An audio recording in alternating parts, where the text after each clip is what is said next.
Welcome to Roll Call, Reflections on Leadership and Legacy. This is the podcast where we sit down with trailblazing Asian American business and community leaders to explore their journeys, challenges, and triumphs.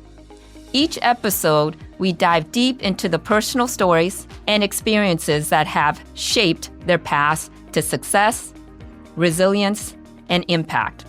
From overcoming adversity to leaving a lasting legacy, we celebrate the diverse voices and powerful leadership that are shaping our communities and our world.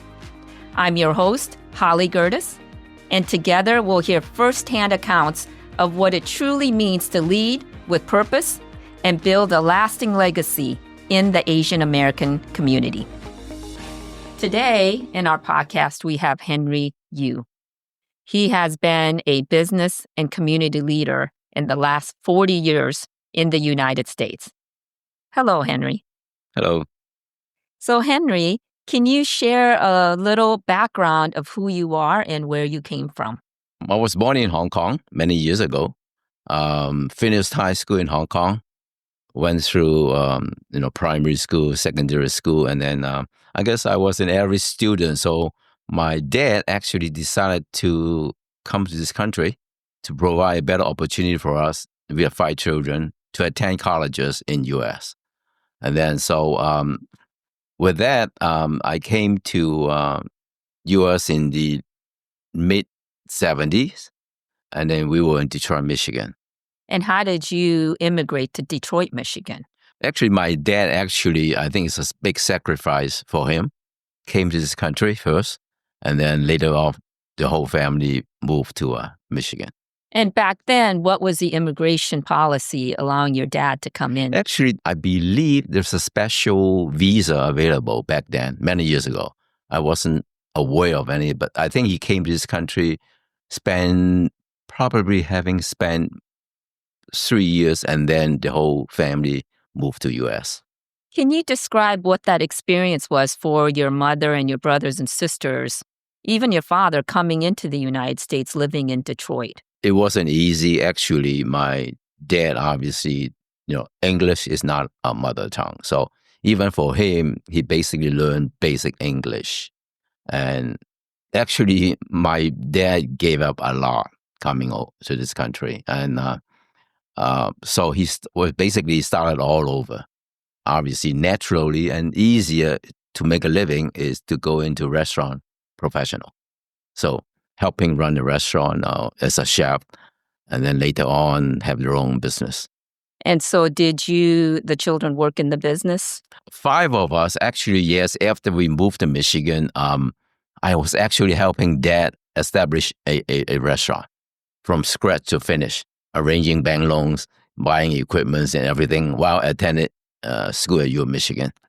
How was your experience when you were young in school? What was your Asian American experience? Well, born in Hong Kong, lived in Hong Kong, and actually Hong Kong is a very dynamic city. It's more westernized than a Chinese cultural environment. So everything we went through in high school, primary school is very westernized. So I think the Asian American experience started when I actually attended college and having moved to Michigan, interacting with local communities and, of course, in the mainstream communities.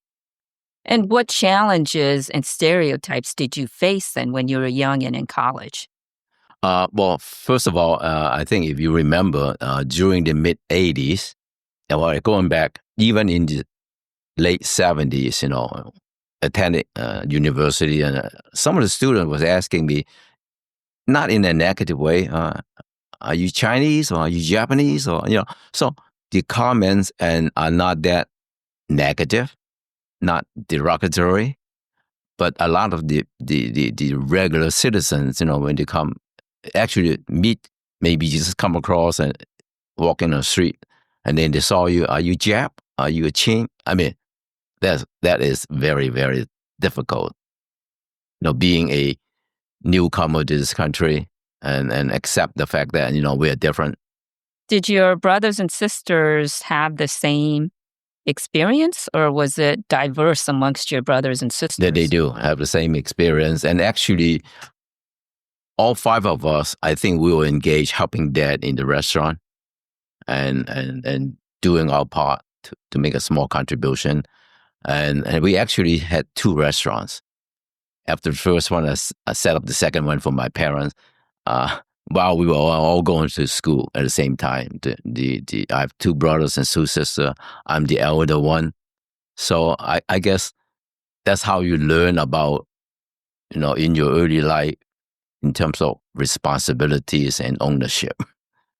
Particularly after my dad moved to this country, basically his mom and Henry, and being the eldest son, and also actually helping the four brothers and sisters. So that was a lot of commitment and responsibility. And what did you learn from your father as you watched him immigrate here, start with nothing, and ultimately owning a business, a hard business to run, even now? So, what do you feel like you learned from watching your parents sacrifice for the children? Going back a little bit, I think my grandpa was very successful businessman, owning a lot of business in Hong Kong. And then he passed away. So my dad actually took ownership of the business and managing properties and assets. And he has a small business, but obviously he failed miserably. Really, it was difficult for him. There was never a transition where he learned about the trade, the business from grandpa. So that's a very difficult time. He basically lost everything. Mm-hmm. And I was at primary school, so I witnessed the ups and downs. I think that makes more resilient. But also in my early stage of my development, childhood, primary school, secondary school, and even college, that I have been basically taking on more responsibility other than going to college. Going to college at the same time, help run the restaurant, doing everything, including ordering food. I was sort of jack of all trades. I did extremely well with the clients. That's how I pick up my English. And also we cater many parties. You're looking at 1,000 people parties in Michigan. So that was something that I learned. I pick up the soft skill, how you interact with people. I think more importantly is make me a better person, really appreciate life, everything you have to earn. What do you believe you learned or was born with to make you that interested in learning how to run the business, how to do it well? What drives you? It's necessity, right? We need bread and rice.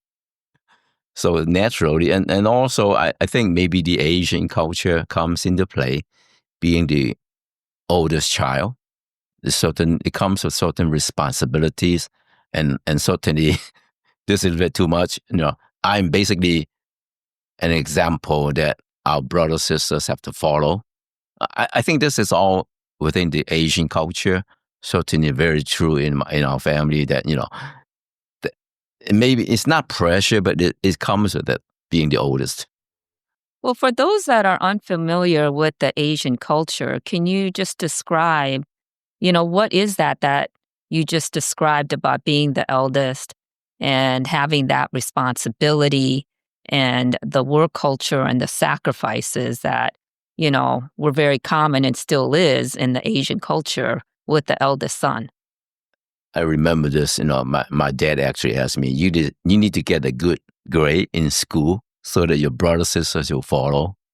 Something I resented a little bit originally. Also peer pressure too, I think, among the Asian, certainly Chinese, grew up in Hong Kong. Sometimes, parents tend to compare your children with others, which I think is ridiculous. So I tend to be a little bit, I guess, I'm a little bit rebellion in my early ages of my development. So I basically, rather than focusing on college, I mean, I was an average student, and maybe born and living in Hong Kong, where it's a lot more westernized. I tend to be more westernized than a true Chinese, Hong Kong Chinese, born and raised in a typical Chinese family. So in my early ages, I actually find ways to avoid studying, but at least keeping a good grade, be average. And then I was involved in everything that sports has offered, culture, event, you name it. So I think through this, that's how I get away from. Now, I don't want to argue with mom and dad, but at least I have to respect that, which is our culture. Non-confrontational. At times, it's drive me nuts too, obviously. I think that's inborn, or maybe this is the Asian way. Keep it to yourself. Not very expressive. Also, I think to avoid making the other party feel bad. I think this is the Asian, this, at least to my knowledge. And certainly it's true in a lot of the Asian cultures, whether it's Japan, or Southeast Asia, people don't confront. They are more, I guess, in the United States, we are more individualistic. And I think in Asia, consensus, go with the norm. I mean, that is very different. So through that experience, I learned about, being myself, but also at the same time, respectful of others, including my parents, obviously. And I think I picked that up in my early stage. Because of up and down, I think made me a better person to really appreciate life.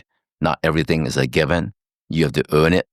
How do you feel you balance the individualism culture in the United States and the consensus, non-confrontational culture that most Asians in your generation or before came here in the United States? How do you feel like you balance that? And still today, how do you balance that? Okay. I think one thing I know for sure, is I'm a Hong Kong Chinese, right? Mm-hmm. Chinese heritage. Coming to this country, this is home now. I think 40 plus years ago when I came to this country, I purposely want to really spend more time learning about the American way. What is religion, culture, education, and business. But keeping in mind the heritage is very important. I think people understand it's okay to have dual identity. We are in USA, so I would consider an American, or at least Asian American, but ideally I want to be American. The people look at me as American, not just the Asian part.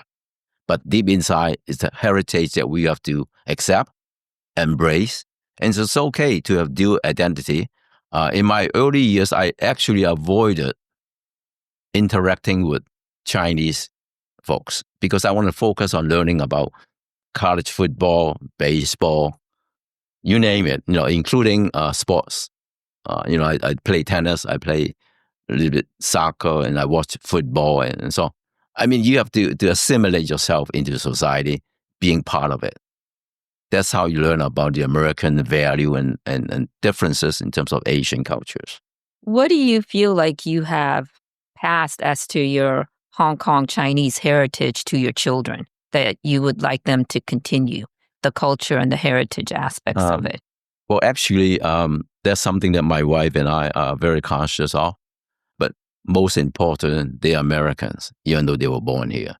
So we never force them to learn the language, but rather took them travel everywhere, including Asia, Toronto, Hong Kong, Taiwan, mainland China, where there's a huge, of course, people speak Cantonese, Mandarin, you name it. So that's how they learn when they feel good about visiting other countries, rather than put them into colleges, or not colleges, but classes to learn about Chinese. Actually, we did put through the older one, studying Mandarin when she was a teenager, but she never enjoyed it. So my wife and I decided, you know what, just let go. She'll pick it up later. So thank God we did that, because it was very difficult for her to learn. And so I'm sure growing up, they also are wondering about their own identity, right? American and having Asian face. So we just let go and let them actually later life of their life, they actually want to learn more about the language, Cantonese or Chinese. So I think that's the best way to learn rather than being forced by parents to learn the language. What do you feel like they are more curious about with your Hong Kong Chinese heritage? Have they expressed knowing where the grandparents started? Yeah, we took a lot of pictures growing up, obviously. They actually at times came to mom and dad's house, and particularly the last 10 years, look at old pictures and ask mom and dad to tell stories about grandpa, grandma. That is great, obviously. So particularly the young one is very keen in knowing more about the history of parents and grandparents from both sides. And how important do you think it is to start documenting the Asian American experience from your generation or earlier and so on, so that the children remember that this was not easy and to gain the wisdom from what you have learned through coming here with your parents?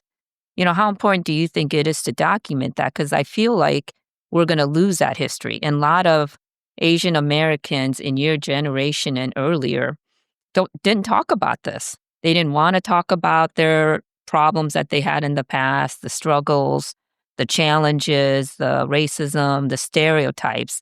And once they're gone, that history is gone. And in order to learn and evolve as a society and as human beings, I personally believe we have to record and remember the history. Otherwise, we just make the same mistakes and we just don't evolve. So what are you doing, or what you feel like is important to make sure that the next generation can look back and see the history of how the success happened for them generationally? And so what are your thoughts on that? It's very important, for example, for me to talk about the Asian American experience, what we went through. But keep in mind, too, there are the underprivileged, underrepresented Asian communities in this country, too. And their voices are actually, because of the English, some of those folks, they speak broken English. So obviously, their history, their experience will be lost. And are you Right. referring to what part of the Asian American population are you referring to? For example, there are the underprivileged folks that came to this country. They were engaged in restaurant business, never made it to mainstream. And even the moms and pops are also, they're living in their own village, a Chinese village. I mean, it's true in different cities and states in USA where, they sacrifice themselves so that the children, the ABC, American-born Chinese, they have a better life. And for themselves, they never assimilate into society. So a lot of that will be lost, right? If you don't capture. Yeah, I think I'm okay, relatively successful in terms of my contribution to society. And I can talk about a lot of experience and sharing. But I think also it's important to include the underprivileged folks whose English are not as good. And they also, keep in mind, they're not willing to share, right? Well, part of it is English shame, too. right? Shame, yeah. Nothing to be ashamed of. I told people, hey, I pick up my soft skill by serving people, restaurant. Nothing wrong with that. Yeah. Right. What business did you focus on after college? To be honest, I was studying and then working. I actually live in Ann Arbor, and then Friday, drive home. Friday, Saturday, Sunday, help dad. And then Sunday afternoon, drove home. So basically, I wasn't even prepared in terms of my own education career. I knew that I was going to be, actually, my first wish was to be a lawyer and a CPA. I changed from a lawyer to a CPA. And then later I just took economics because, economics is very important, knowing about the economy, and then I got my economic from University of Michigan. And then I got my MBA from University of Detroit while I was actually working part-time for New England Life because I never planned to be a banker. So what happened was after graduation, I took a vacation actually to Hong Kong. It was supposed to be a few weeks. But I met a banker from Bank of America who convinced me to join the local bank, not as an expat, but as, in between the local high and expat. So I called my mom, can you ship me all my clothing? They were shocked. And also, I feel very bad because I think even my siblings, they never accept that the older brother is in Hong Kong, that they have to take care of mom and dad. I feel bad, but this is my life, and I was hoping that they will accept it. So I think my parents, they're okay being away from them, right? And how long then were you a banker? 37 years in banking, and then a few years in insurance while I was working for my MBA. So tell us about that banking experience then in that world as an Asian American. Actually, being the right place, right time is the reason why I'm here today. Really. While I attended U of Michigan, I needed to take a foreign language class. I just stumbled into learning Japanese. And then the rest is history. In my first 5 years in Hong Kong, I learned about banking. I also learned about Asia Pacific. Having experience to business with more than just Hong Kong, I actually handle a few relationships from Southeast Asia and from Taiwan, from mainland too. So back home in the States, I spent 5 years in Hong Kong. And then actually I was lucky enough because my Japanese, not fluency, but a little bit knowing about Japanese, the characters. At the same time, the Japanese automakers were flooding into USA, including the first-tier supplier. So I was being the right place at Comerica Bank in Detroit. And then actually my boss, quote unquote, told me, Henry, are you Asian? I said, well, I'm not Japanese. Oh, you study Japanese 1 year is not enough. So I think that identity, being Asian, Chinese Asian, actually helped in my entire banking career, being the right place, right time. That comes to my questions. We have in our community some Asians that always look at it in a disadvantage point. Yep. And I disagree. I think I'm a glass half full person.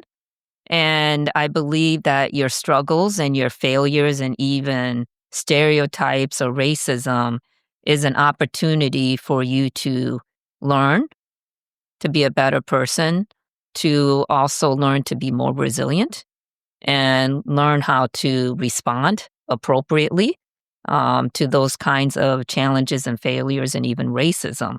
So for you to say that where, it is an advantage, I feel like, we need to have that conversation that it is not a disadvantage to be an Asian. And sometimes you need to look at it as an advantage.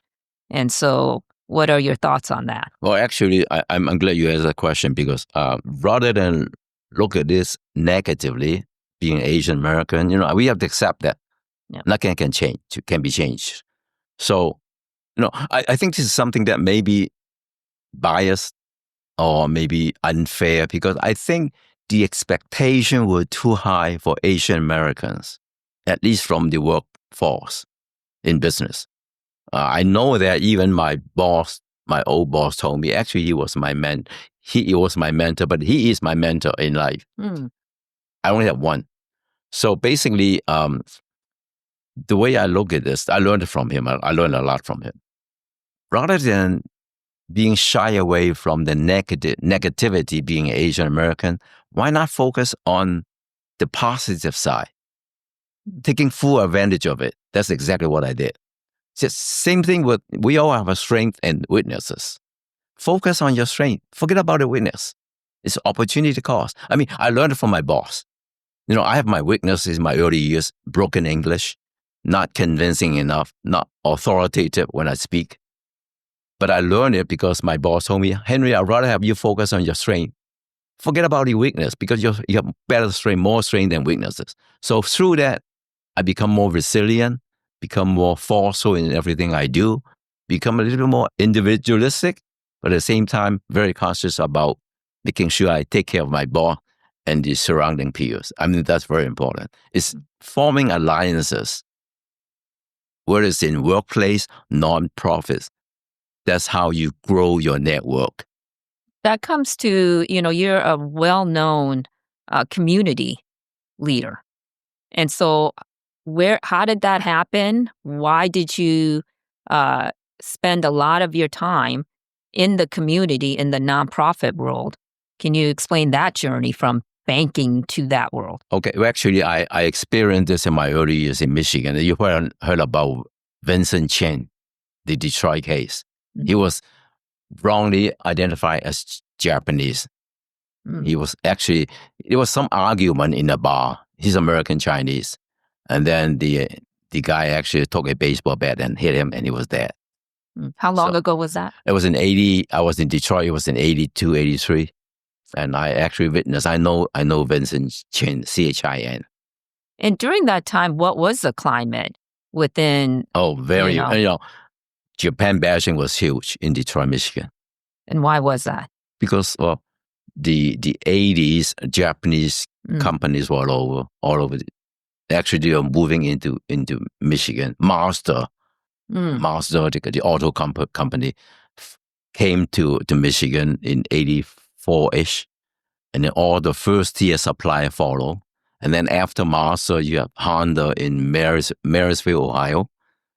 And then Kentucky, you have Toyota, and then Nissan.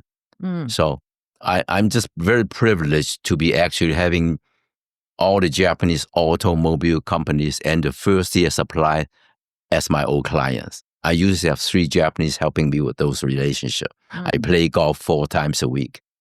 I mean, I had a wonderful career. I mean, I was basically, actually, just my responsibility, my annual income from the Japanese auto industry alone was $8 million 30 plus years ago. And then normal VP, business development officer, their annual goal were about $500,000. Wow. So I was a recipient. And so during that climate, then what was that like for you? That was difficult because keep in mind, I was helping, I was getting my degree.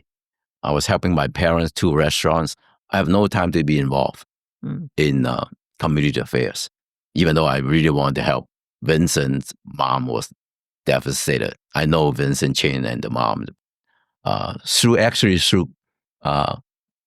kung fu practices and playing line dance.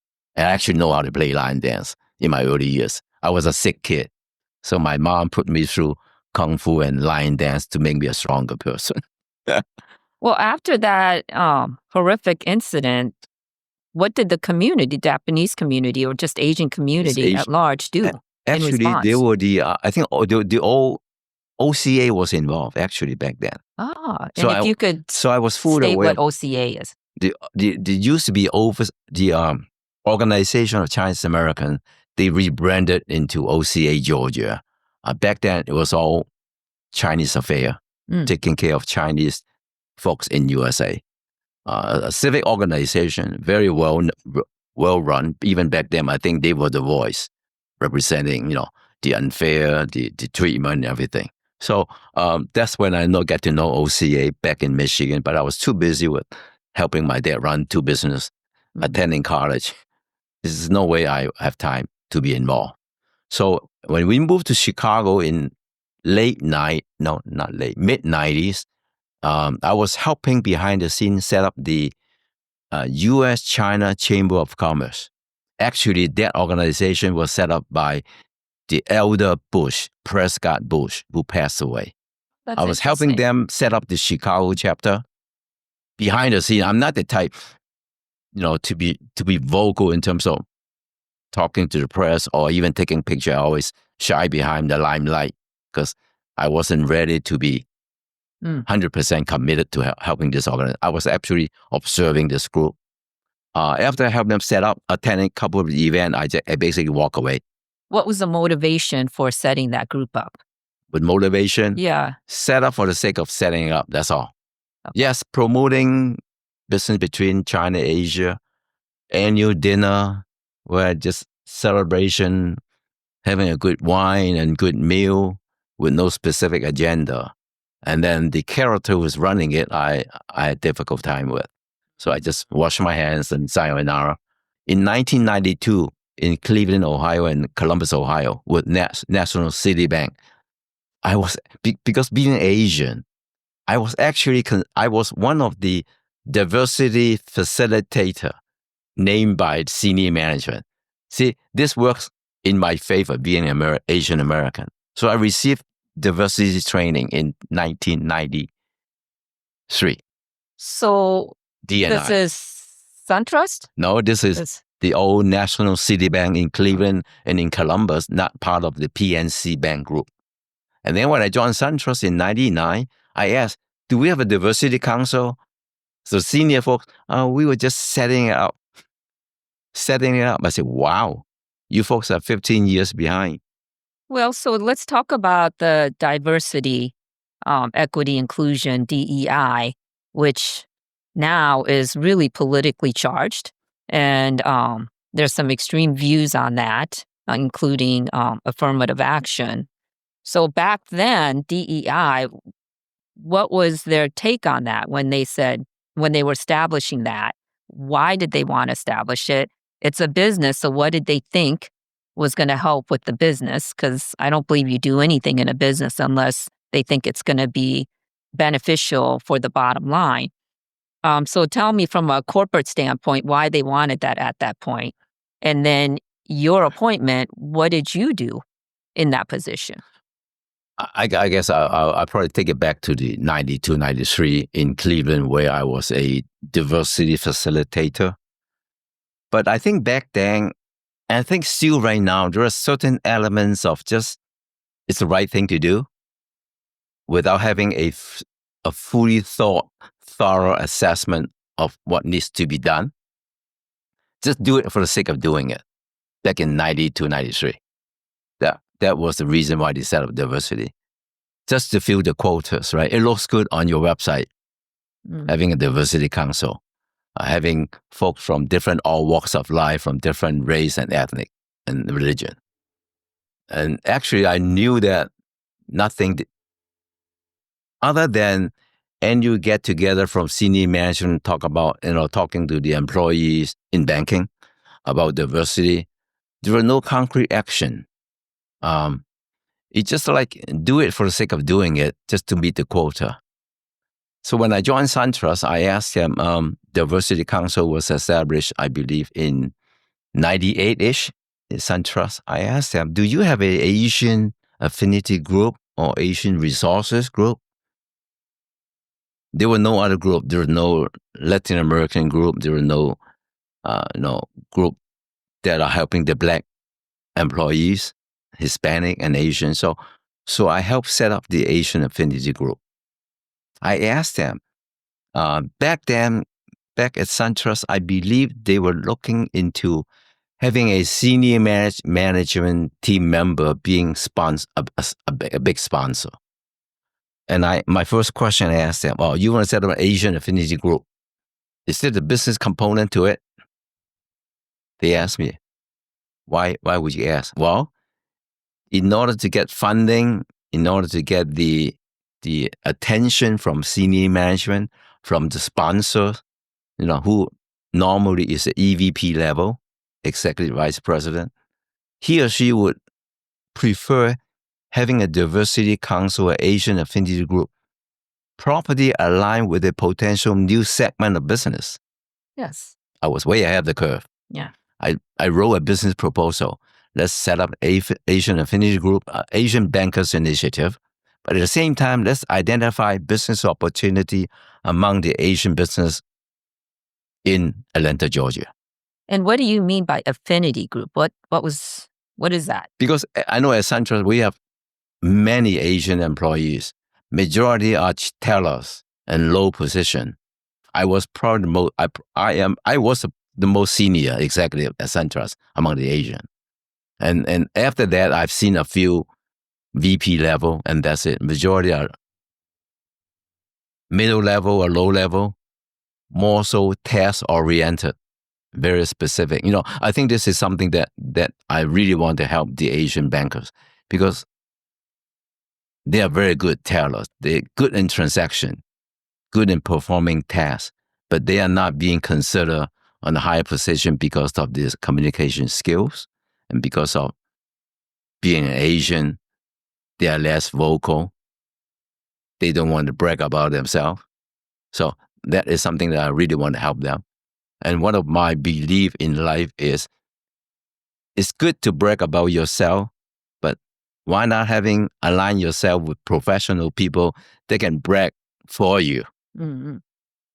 What do you feel like is the evolution from the 90s to now on DEI? Actually, I know SunTrust was practicing it. They have a special segment of business catering to the wealthy Asian professionals and Asian affluent households. They also were looking into helping small business owners. So that was a major breakthrough. And do Early you feel like you had a 2000. part in that? A little bit. I was sharing information a lot about my history and my experience in Chicago and Michigan. So I I spent about 5 years in Chicago with the same bank in Detroit, helping them set up international team in Chicago. And then now, why do you feel like DEI is still necessary or maybe not? What is your take on that?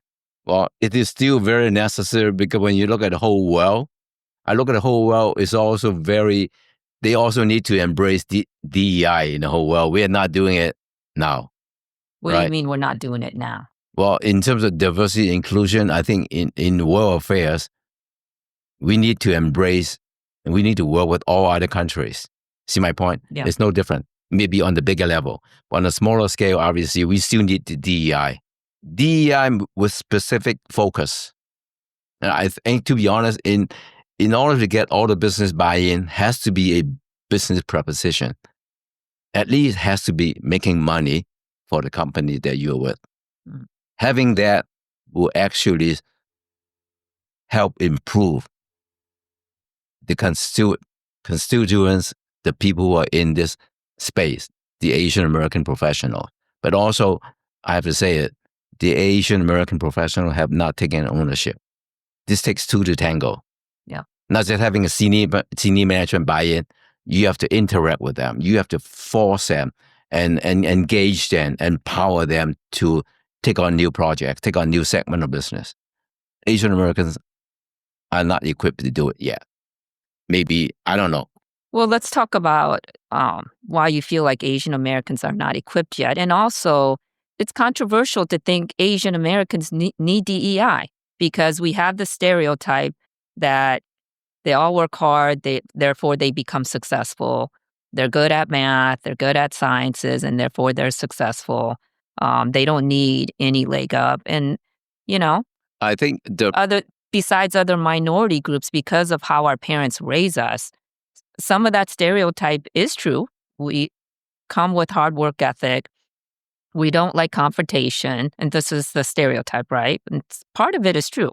And the parents tend to focus us more towards being lawyers, doctors, sciences. And what people don't know is the original immigration was bringing in Asians that were into sciences and a more professional. That wasn't just magically, parents wanted to put you into that. That's how they came into this country. That was the only way they could come in. So, it is very controversial when you talk with Asian Americans and non-Asians about DEI as it relates to Asian Americans. So what is your take on that? Well, maybe I should just mention a little bit about, in terms of my observation and interaction with other Asian. Certainly, I went through that stage too. Being an Asian American, your first 10 years of your career, you saw accumulation, learning, knowledge gaining, and performing task-oriented job requirements. At the same time, we have family commitment, pressure from parents and peers that a lot of times the young professionals do not take a medium to longer view of community service. Certainly, DEI is an important part of it. Is to really be. I guess it's about, I would not say time management. I think it is more energy management, where I think the young professional need to start it in their early career to do networking, to be exposed, and create a positive image. Something that myself, I wish I did it earlier, but I think a lot of younger folks, because of again, this goes back to our non-confrontational side of us. But I would urge young professional, Asian American or American professional, to start early, because I was a recipient, really, of being different than your normal Asian American in terms of how I shape up my professional career. But more importantly, is to focus on having one organization that he or she would love to spend time on. But also, this is very important. Many Asian Americans don't realize you have to engage your spouse in everything you do. Mm. That's how you get your buy-in from your wife. Trust me. That's just life in general, right? The family that plays together stays together. Exactly. And when I started actually, I came here, I joined, actually, my first organization I joined was the National Association of Chinese American. I was a board member. Give me some word affiliation. When people think of NACA, National Association of Chinese American, what do they think of? We do a lot of good things. Silence. So when back then I was one of the members. So when I became president, my two goals that year: create a branding and signature event, and then succession. 2004, my first year, asking me succession. Long term. People always, particularly for Asian, the mentality is more short-term focus. I noticed that, particularly for Chinese. Well, is that just merely survival, right? We've always had to work so hard, take care of the family, take care of the parents, and also work and peer pressure. So it's more immediate survival every day. And I think that's just in general. Americans.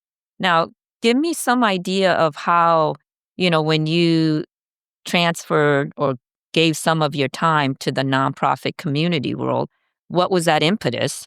And what's been your experience over time in that nonprofit community advocacy world? Well, I guess it goes back to, everything is interrelated in life. Your career, your mentor, everything we do, I think there's connectivity. So when I was in SunTrust, I was lucky enough to be on the Diversity Council. I was also corporate and investment banking compliance task force. I was jack of all trades. And my business development function, bring in business, I was actually able to, but of course we all deliver, Asian American in our career, deliver with flying colors, right? Yeah. But that's not enough, because, your boss expect you to do a good job, and, you got A performance rating or B. That's not enough, because we are not reaching the top yet. I actually asked my boss when I was in Central, say, look, I want to, being a diversity council member, I want to spend more time developing the Asian business. Strong reason for him to say yes. And I even told him I may be carving out 1 hour a day from 9 to 5 to work on that. Guess what? He agreed. But actually, this is something I want to convey to Asian Americans. We all do a good job. So during your year-end or semi-annual performance review, bullet point, prepare 1 page. Keep it to yourself. Talk to your boss and use that opportunity, because we are all minimum B employees. I was an A employee for the past 37 years. Minimum B employees, and where is banking or law firm, CPA, they will take care of, I hate to say it because of opportunity too, right? They normally have a tendency to take care of B or higher performers, or even borderline C employees. So for the younger professionals, you need to start right away asking for what you believe is fair, because all the high expectation already fit into your boss assessment. So during your interview, during your performance evaluation, particularly for young professionals, ask your boss to give you an hour to learn about IPO, hour to learn about wealth management. That's exactly what I did in my first 8 years. I actually asked my boss to carve out 1 hour for me to learn about how to do IPO, investment banking. So use that opportunity. I mean, if you don't ask, people are not going to give it to you. That's taking ownership and accountability. Well, it goes back again. We're not really taught to ask for things. We expect that our hard work is going to speak for itself. And frankly, that's most people, but particularly in our culture. And so the younger generation still, I think, to some extent, are passive or fearful or doubtful that they can ask for those things. I learned by my mistakes too, obviously, through my entire career. I think one thing for sure, rather than asking for a promotion, I learned it the hard way. But again, I have a great mentor who has been with me for the past 30 plus years. And even my mentor, Warren David Schiffert Jr., knows my wife well. You see the difference? Now, so going back, when you ask your boss to do certain things, right? It's not, for example, Warren, I want a promotion. It has been 2 years, whatever. There are better ways to do it. Instead of asking Warren, I've done a great job. I think I should be promoted to a first VP or whatever. Use a different tactic. Say, Warren, I know you have done a great job in our department. How can I help to do a better job of growing our department, helping you and helping me? Making it our company. And I got my promotion within the next few months. But my mentor, my boss, even better. He even told me, I said, Henry, I'll delay your promotion, but in the interim, I give you a bump up in your base so that when you are promoted, you have a bigger base. He's helping me on the financial aspect as well as my title. I just learned it from him. And this is something that we need to be, I think that's not even Asian American. We have to be, we have to manage our own career. And actually, this is something I learned. Even though I was affiliated with banking, I was running my career like a company. I have the Henry Yu branding. I have my product to offer. That's how I did it, particularly in my middle career. First 10 years, I'm at your mercy, the bank, your boss. Right? No matter how hard I do, it's the first few years, it's all accumulation, learning how to do it the right way and do it well.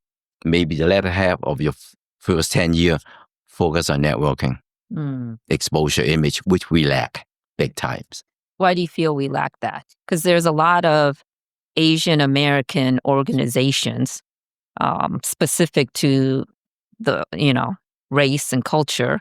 We don't really intermingle between the two different vast organizations of Chinese, Korean, South Indian, Vietnamese, Filipino. It's all separate organizations. Operate in silos separately and never cooperate. And as we discussed, never share resources. GRPA, which is the Georgia Rotary Professional Alliance, was set up to bring the leaders of all these organizations to collectively, like you said, network with each other, know what we're doing in our separate universes, and also collectively make a bigger impact and legacy in the Asian American community. And the one thing that our organization loved about you, Henry, is that you cross those lines. You intermingle with all races, all cultures, and you think of the world as a world, not just United States, not just Chinese American. You understand that in order to make an impact, you have to think of the bigger universe. We're all as one. We're all one community. And so that's what fascinated us about you. And we appreciate, what you've done in both the business world for the Asian American community and also the community advocacy world. And, I want to ask you, your business acumen, your skills, the DEI, everything that you learned in your business leadership roles, how did that translate into the community advocacy? And was it frustrating in the community advocacy world where I run everything like a business, even when I do community advocacy? How frustrating is it, or was it, coming from the corporate world and then translating those same skills and knowledge to the community advocacy world? Yeah, it's well, a lot of trial and error, obviously. I think the key is actually I have some experience. I realized after I moved here in 1990, the Japanese, they don't mingle with the Korean, the Chinese, they don't mingle with the Taiwanese Yeah. or the Vietnamese. So the first thing I actually was trying to change the mindset after I joined the National Association of Chinese American NACA was I actually brought in a new board, Caucasian, Filipino, Taiwanese, Singaporean. So I guess that's diversity, but more in terms of bringing new ideas from different people, not about from each country or Asian. So I did that, but also I noticed that most group they don't want to interact with others because they want to keep their own identity as Chinese organization or Japanese or Korean, which is perfectly okay. But if you don't participate, share your resources with other groups, what good it is in terms of learning the best from others. And the reason why when you folks approached me, I was so happy because I attended one of your function before. I was very impressed because you are not the typical organization. You have a specific goal. You know exactly what you want to accomplish. But with most Asian groups, I can tell you, at least from my experience, the Chinese group, annual dinner, blah, blah, blah, talk a good talk, and that's The it. typical galas, right? No continuity. I don't believe in reciprocity because you attended my function, I attended yours, which is good. Saying hello, meeting old friends, but there must be a specific reason why you organize the activity. Yeah. I wasn't happy with how the different organizations are interacting with others, not even among Asian Americans, let alone with the European communities or with others people. I mean, even the Japanese, and this is something that Japanese are embracing a lot more about other Asian cultures. Why is that? Because keep in mind, we have over 600 Japanese companies, big Japanese community, and also a Japanese school. By the way, I was in Japan American Society of Georgia board for a few years. It's okay. Because of my relationship with Japanese companies. And more importantly, I just want, this is something that I really want. I picked it up during my trip with the former Mayor Reed. Quote unquote, people want to do business with people they like. It doesn't matter you're Asian, American, or European, you name it. So based on that, I was advocating a lot of cooperation. In my early years at NACA, I wanted to cooperate with OCA, even with NAP, before I went to China.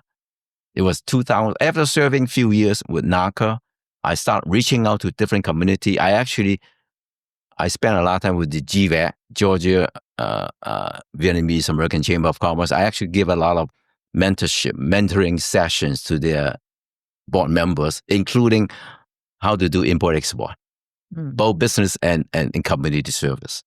And I interacted with the Korean community in my early years, mid-2000. I helped Delta Airlines put together their Asian Affinity Group, sharing my business proposition at SunTrust. Because of my background, obviously, I was facilitator, diversity. So basically, I was involved in helping Delta, TBS. I do a lot of D&E engagement, speaking engagement, and also more importantly, talking to the Asian about the need to reach out to others. Open up. Maybe I'm a different individual because the way I was brought up in Hong Kong. The British has a lot of influence, positive ways in terms of shaping up Hong Kong. So going back to your question, there need to be more education involvement where the Asian group need to interact more with the universities, the business side, but also on the business side, we need to form partnership with people. And that's exactly what I did. And I'll give you an example. This is a true example. I believe there were 8 killings of females, right? I think March 2021-ish. Yeah. The Chinese community, Korean, everybody was great. Get together, doing fundraising, right? One time or a whole year. And that's it.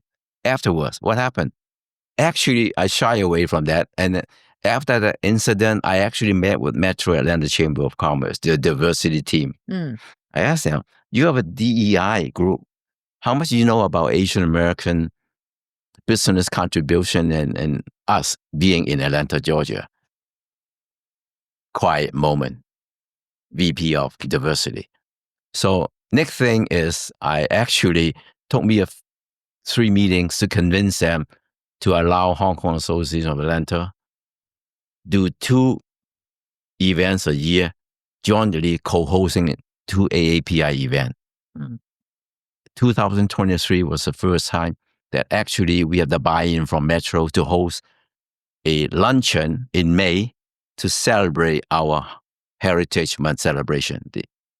And that was, I think, the first, 2023 in May, we talk about DEI.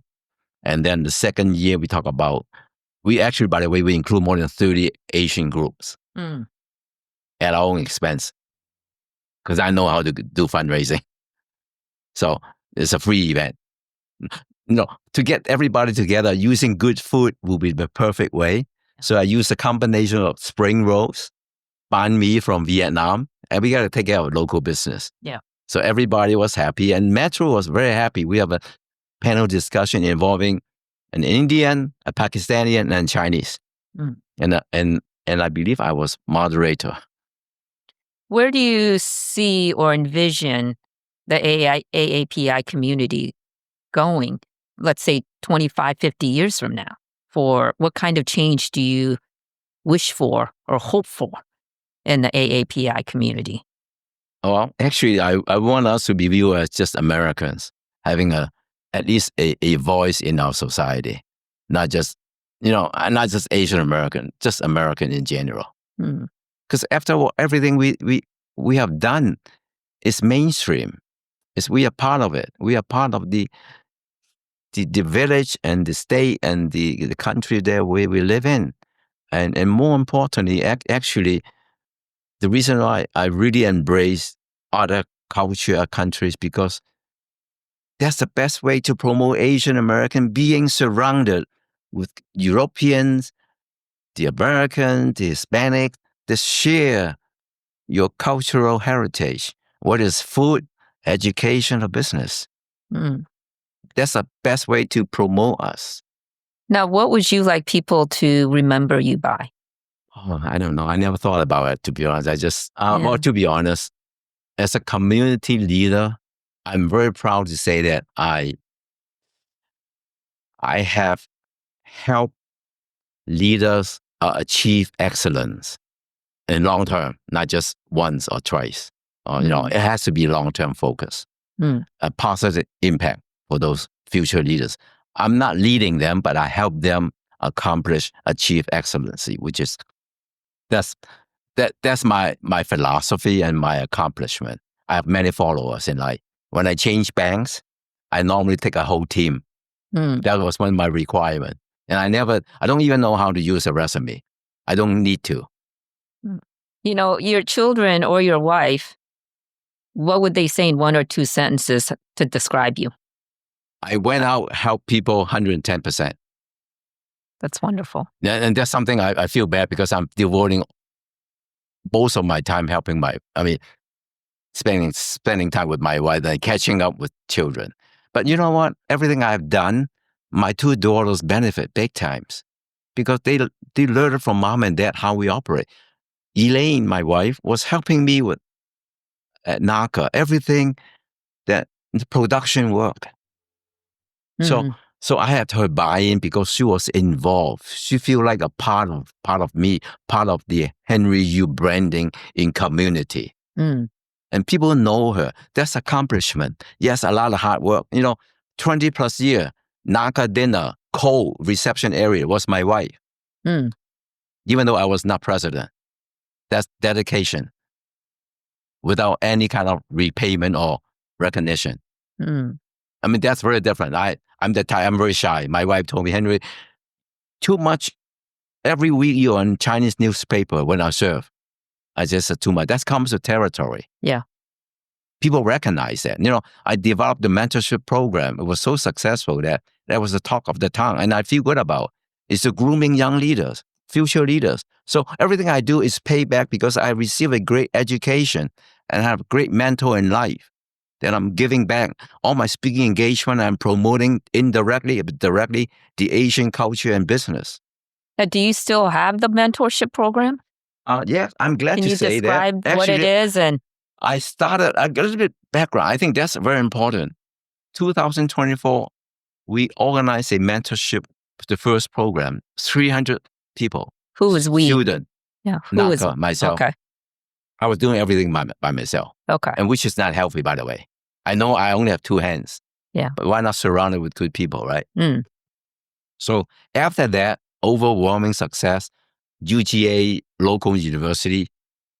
And then I started to develop a more structured program where 2-year program where you pair 15 mentor to 15 mentees. And those 15 mentors are my friends, VP level in corporate Atlanta. Because of what I did, global business. So I get in, I had an easier time getting into the senior folks at Home Depot, you name it, to small companies because of it happened that Asia was on the rise, right? China. Yeah. So timing was right. So that's when we branch out into setting up a structure where the pairing 15 to 15, and then they can meet anytime they want, separately, but also annually 4 programs where we hire professionals to conduct the leadership training, mentorship. Now, is that program still operating? My understanding is you're not part of NACA. No. What happened was, after I left 2008, the university mentorship program stopped for 5 years. Why was that? Because you left? Well, I put in over 200 hours a year. Oh, okay. Just on mentorship when I was president. You know how much time I spent on NACA? I don't know. Well, I would not mention it. Yeah. So after I left, obviously, see, I believe in succession. You don't train the young people in an early phase. What happened if Henry I moved to China, 3-year assignment. So basically it stopped until I came back 2011, and then I rejoined. I ran 4 years. Let the young people do it. I don't believe in occupying the seat for the sake of occupying it. Yeah. I don't need it. Do you feel like that was one of the mistakes in your advocacy, mentorship, things that you were working on, not really having a succession plan immediately from the start? Oh, I have a succession plan. That was one of my goals. I should be more forceful, but this is the side of Asian American, right? Go with the flow. Yeah. Sometimes you need to listen to the entire board. Yeah. Including your VP, your other people, not just the president. So I was there helping them until about 2016. And actually, I was advisory chair too. And they still want to keep me, So I said, look, even advisor, face me out. It's not healthy. Let the young people run it, because in board meeting, the folks will be so shy to even talk up. Yeah. All the good ideas will be shut down. Do you feel like the mentorship program can be revitalized even if it's a different organization? Oh, yes. Actually, I know a couple of young professionals want to do a young leadership professional mentorship too, to help the business. Maybe you can recruit them to GRPA. Well, to be honest, this is my true belief. I want to be surrounded, including Hong Kong AA, with good organizations like yourself. Yeah. I think you have your specific purpose. We have our specific purpose. We share all resources, young professional. Let's do something grand together to bring everybody together. I mean, that's my wish list, particularly helping the young professional, whether it's in the career advisors. To be honest, you don't have to take everything what I just mentioned. Take the best from people. Pick and choose. Use your own judgment. Henry, in conclusion here, and thank you, this has been a wonderful podcast. What is your philosophy now? Our philosophy on life, our faith, our spirituality, evolve as we age, get more experiences through our challenges and failures, and also just, learning from other people. What is your philosophy, your faith? What drives you spiritually to make this a better world? Well, I guess first and probably most important, you have to be fair to people. And where does that come from? Is that from your parents? Is that from your mentor? Or were you just born with that? From my parents and from the ups and downs that we are witnesses. While going to school, my parents, my grandpa was well off. So my dad went through hell. Actually, one point in time, he wanted to commit suicide. So all the adversity, all the ups and downs in life, and more importantly, I think I was fortunate enough to be surrounded with good people. Really, that really helped shape me. For example, we were in Chicago for a while, cold weather, and then 5 of us, we were walking to school, and the black couple pick us up, drop us off, and ask, "Oh, if you need help, call." I mean, that is very positive. That's probably shaped up a little bit in terms of how I want to reach out to be embracing everybody. And because through that, I learned so much. Even though I mentor many professionals, I learned so much from them. And also, even those mentorship is not a 1 or 2 year. I started mentorship 20 plus years ago, even before NACA, one-on-one. Same individual there in their mid-40s also consult with me when they have the children, the family. I mean, this is very fulfilling. It's the entire lifespan. And do you think that this is a legacy, as you call the Henry U branding? Well, actually, what is that branding ultimately going to look like? The branding is trustworthy, open your heart, help others, and that's it. Everything in between. And be fair to everyone. Yeah. Well, thank you, Henry, for coming today. This was a wonderful podcast. I've learned a lot, and I hope I can continue to learn from you. And I'm excited to see what the future brings with your continuation with mentorship and community advocacy. Well, I guess my comment is we're here. I mean, God has everybody in this society for a reason. Even though I'm not an atheist, my children attended churches in different religions. My parents are Buddhist. I believe in all kinds of religion that help us guide how we live our life.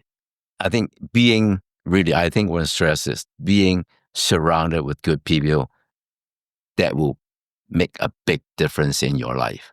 And I truly believe, your organization and ours can be the organization that can help shape up our AAPI community in general in terms of having us have a say in the entire community, mainstream. So that's my wish. Well, I guess we have it on record that you're going to commit to work with us then, with GRPA. Well, we have it on record, ladies and gentlemen. We have a lot of young board members, and you know what? It's all about 2 groups working together, not Henry, you, and Harley. Yeah, you're right. Thank you. Thank you. Thank you.